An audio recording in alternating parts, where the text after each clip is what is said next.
नाम मुसलमानों जैसा है। मुझको कत्ल करो और मेरे घर में आग लगा दो, मेरे उस कमरे को लूटो जिसमें बयाने जागृति। कमीशन की क्रेडिबिलिटी पे एक सर्वे हुआ, 28% लोगों का सिर्फ भरोसा है।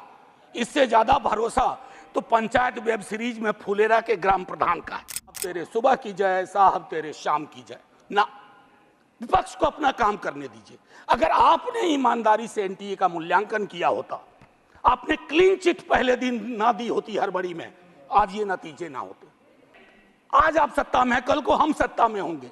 लेकिन अगर देश के सरोकार ही रुग्णावस्था में चले जाएंगे, बीमार पड़ जाएंगे, तो फिर क्या बात, फिर कौन सी राजनीति, फिर कौन सी समाज नीति।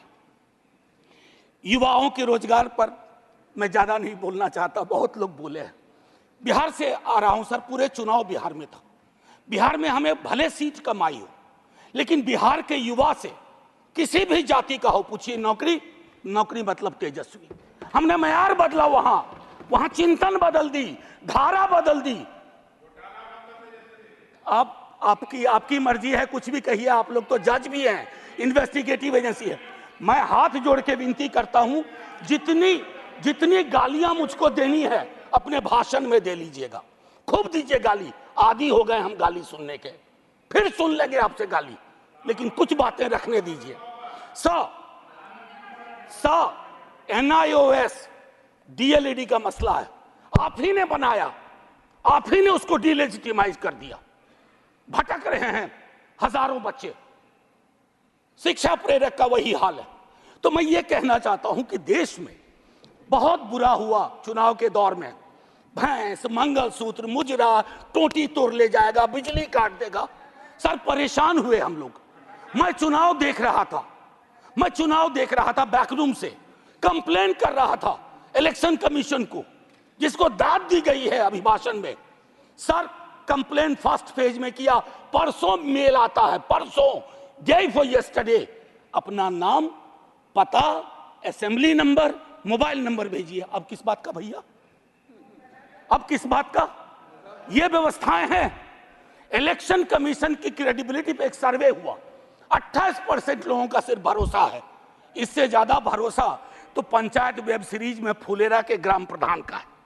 Sir mathematical length of tenure से नेहरू नहीं बनता। नेहरू बनता है जो गर्म हवा को पी सके, दूसरे के जख्म को देख करके उस पर मलहम लगाए, जख्म कुरेदे नहीं, जख्म पे नमक ना छिड़के, वो होता है नेहरू। तो सिर्फ मैथमेटिकल इससे।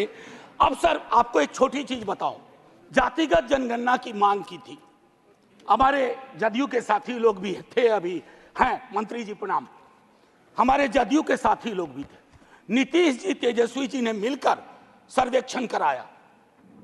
सर मैडम कोर्ट में आया, कोर्ट में कौन खड़े हुए यहां, नाम लूं, सॉलिसिटर जनरल ने रोकने की कोशिश की। किसके इशारे पे हो रहा है? एक तरफ आप कहते हैं वंचितों का कोई नुकसान नहीं होने देंगे, और दूसरी तरफ आप इस प्रकार की कोशिशें करते हैं। आज बिहार की सबसे बड़ी मांग है कि सर्वेक्षण के बाद जो आरक्षण का आधार बढ़ाया गया, उसको 9वीं अनुसूची में डालिए। अभी पटना उच्च न्यायालय का एक निर्णय आया है, हम इंतजार करते रहे हैं सरकार से, बिहार की सरकार से, कि वो चैलेंज करे इसको, नहीं तो राष्ट्रीय जनता दल पिटीशन लेके जाएगा सुप्रीम कोर्ट। सर आप बोल दीजिएगा, अभी तक गई नहीं है, मुझे भी जानकारी है सर, बहुत फॉलो करता हूं क्लोजली, बहुत क्लोजली फॉलो करता हूं। बोलिए, ये तरीका नहीं है sir, leader of the house ऐसे चलेगा? आप बीच में मत बोलिए प्लीज। मैम कभी किसी को टोका टोकी नहीं करता हूं, सच चुभने लगता है। सर मैं फिफ्थ पैरा दिखाना चाहता हूं, प्रेसिडेंट के एड्रेस का 5th पैरा। इसमें कहते हैं ग्रोथ स्टोरी, अच्छा लगता है सुन के।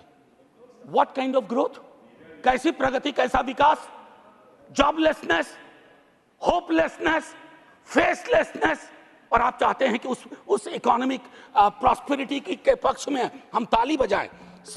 मैम मेरी ये किताब कॉन्स्टिट्यूशन संभवतः सबसे पहले मैंने ही दिखाना शुरू किया था, निर्मला जी नहीं है हमारी फाइनेंस मिनिस्टर, हर बजट के बाद में आर्टिकल 39 पढ़ता था। कॉन्सेंट्रेशन ऑफ वेल्थ, कोई ब्लूप्रिंट है कि आय की जो असमानता है इस देश को लील रही है, ताली बजा रहे हैं। 5 करोड़ पूंजीपति तरक्की कर रहे हैं, उसको देश की तरक्की मान रहे हैं। कभी उस युवा से पूछिए वो देश की तरक्की को कैसे देख रहा है, ऐसा जवाब देगा कि मुश्किल पड़ेगा हैंडल करना। भारतीय न्याय संहिता आज से लागू हो गई, लेकिन हमें याद रखना चाहिए 150 सांसदों के निलंबन के साथ यह पास हुआ है, इसमें कोई चर्चा नहीं हुई। ये एक कदम है पुलिस स्टेट की ओर, एक ऑर्वेलियन स्टेट की ओर। इससे मैं आगाह करता हूं, क्योंकि हमेशा आप वहां नहीं होंगे, जब यहां होंगे तो यही दंड प्रावधान लागू होंगे। मैं और सुनिए, para 26 disruptive forces are conspiring to weaken democracy, महामहिम से कहलवाया गया। ये स्टैन स्वामी कौन थे, कैसे इस दुनिया से गुजर गए? क्यों आज भी उमर खालिद, मीरान हैदर, खालिद सैफी जैसे जवान जो सरकार की आलोचना को देश की आलोचना बना दिया गया। और मैं 2 किताब, अगर ये किताबें मेरे पास आती हैं तो नड्डा जी के कार्यालय में भी पहुंचना चाहिए। The incarcerations by Alpa Shah और ये challenging caste by Ejaz Ashraf. ये दास्तान है democracy, how it is being मजल्ड।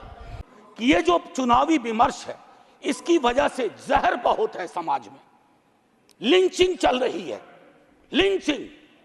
मैं कितने विजुअल्स बताऊं।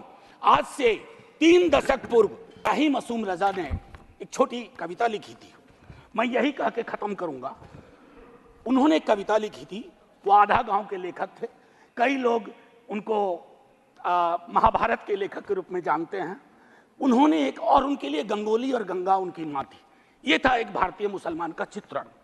उन्होंने लिखा था, मेरा नाम मुसलमानों जैसा है, मुझको कत्ल करो और मेरे घर में आग लगा दो, मेरे उस कमरे को लूटो जिसमें बयानें जाग रही हैं मेरी, और जिसमें मैं तुलसी की रामायण से सरगोशी करके कालिदास के मेघदूत से कहता हूं मेरा भी एक संदेश है।